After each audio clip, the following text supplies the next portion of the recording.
How many times this season Chelsea got smashed after a good result?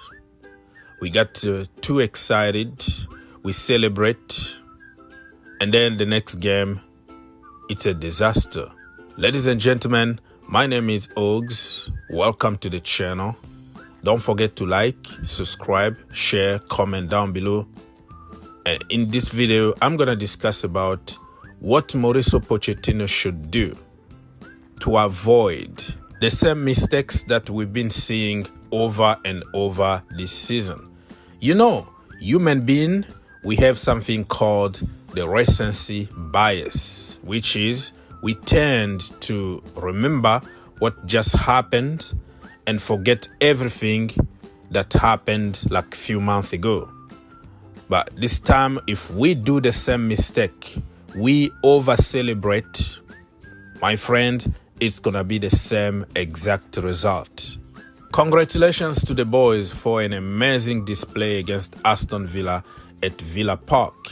Nobody gave us a chance to go and get something out of this game, but we went there, we dominated, we completely destroyed them, and then we qualified for the next round of the FA Cup. Some people said that was the best game of the season, but I've seen better than that.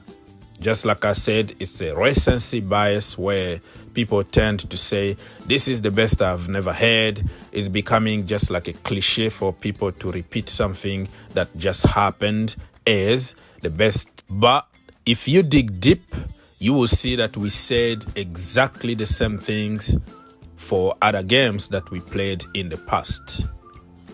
Don't get me wrong, Chelsea are not out of the wood yet. Pochettino still on probation.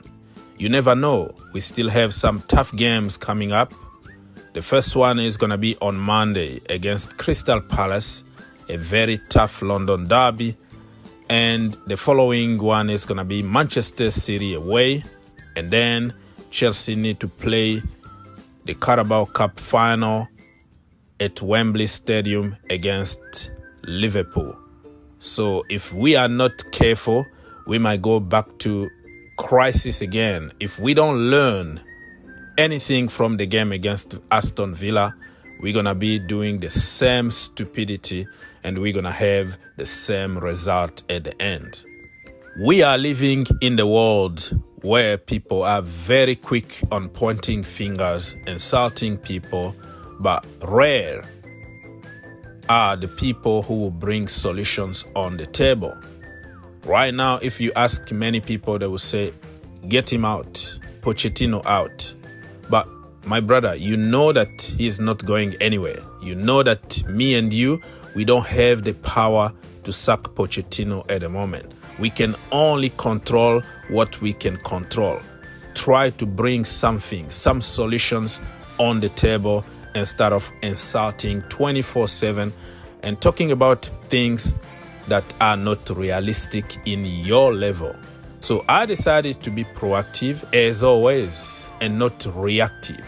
Proactive just means do things to prevent a bad result that could happen instead of being reactive after fact. How many people would tell you the lineup is good, but if we lose at the end, he switched to say that I never wanted that lineup and Pochettino out. My friend, you wanted to see that lineup. You have to take some responsibility and be a man or a woman and assume what you said instead of flip-flopping. So I came up with 4 solutions for Mauricio Pochettino to save Chelsea season. Number 1, consistency. I'm talking about consistency in terms of the lineup and also in terms of run of games. Consistency is key.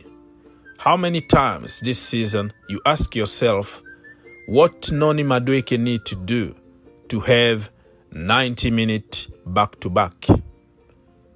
It looks like you are rewarded by sitting on the bench every time you perform good.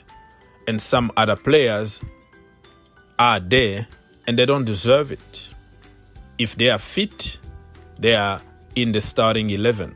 And somebody who just scored a goal or who had an amazing game is punished the following games for basically doing good on the pitch. Another example that I'm about to give you doesn't make really a lot of sense for many people, but even Mikhailo Mudryk, I still remember a few games that he scored. He scored winners, and then he got punished the next game or the next following 2 games he's on the bench. How do you expect him to be consistent on the pitch when he's not playing consistently? And you can throw whatever name you want there. I'm just using Mikhailo Mudryk as an example. Solution number 2. Mauricio Pochettino needs to use simple common sense. You know, everything in life, my friends, if you use common sense, you will be a happy man or a happy woman. You don't need a coaching diploma. You don't need to be a rocket scientist to understand simple common sense. Don't force it. If it doesn't work, my friend, try something different. Because it's going to be insanity doing the same thing over and over again, expecting a different outcome. Mauricio Pochettino tried to complicate every single little things this season. Listen, there are certain players who are versatile, but 99.99% of players are not versatile. Just because it worked for one player doesn't mean that it's going to work for another player. Yes, you can change people's positions, but it needs to work. Now we see that Nicholas Jackson is doing pretty good from, the winger position from the left-hand side. It takes the responsibilities away from him of scoring goals. But it doesn't mean that Cole Palmer needs to play as a false 9 because it's not working for him. And every time he is in that position, he is missing incredible one-on-ones. That means he's not comfortable from that position. Levi Colwill, yes, you can play him 1 or 2 times when everybody is injured. But when you have Ben Chilwell, Jan Madsen, Cucurella on the bench, and you keep on playing Levi Colwill as a left back, that is top-level stupidity. And after the game, when we lose, you start complaining about we have a young team, we don't have experience, blah, blah, blah. But you had people on the bench that could have done the job better than the guy that you are forcing from the wrong position. Pochettino needs to stop being stubborn and stop trying to be somebody that he is not. Pep Guardiola can afford to change people's positions because he's been with the same team for almost 8 or 9 years. They understand the pattern of play. By heart, they are physically and mentally mature. They can cope with all kind of pressure. But you can't improvise something like this for a young team, probably the youngest team in the Premier League, that's been together for only 6 months. Just stop it, man. Stop stupidity. Solution number 3. Pochettino needs a plan B, a plan C, and even a plan D. In the Premier League, you got found out very quickly and very easily. People are working on your system 24/7. So if you don't have a plan B, you're going to get stuck when you get found out. I was happy to see against Aston Villa, Pochettino switched to 3 at the back at the end of the game. Unfortunately, we conceded a goal. But it's okay to know that we we can rely on another system just in case system 1 is not working out.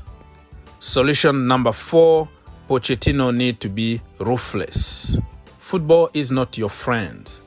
People are going to judge you on your result. Don't be too loyal to certain players.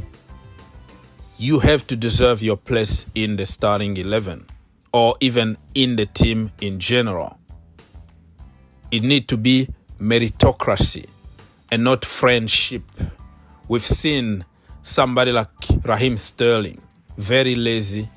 He's going to perform one game and go missing for 10 games, but he doesn't care because he knows he is always in the starting 11.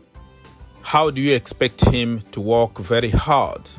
We need to create competition, and people need to be aware of consequences and reward. Consequences in terms of you don't perform good, you're not going to play the next game, and the reward in terms of you played good, you're going to have your chance next time. I didn't want to be too greedy in this video. That's why I came up with only 4 solutions to save Chelsea season. Now it's your turn to get in the comment section down below and give your opinion, and let's keep the conversation going.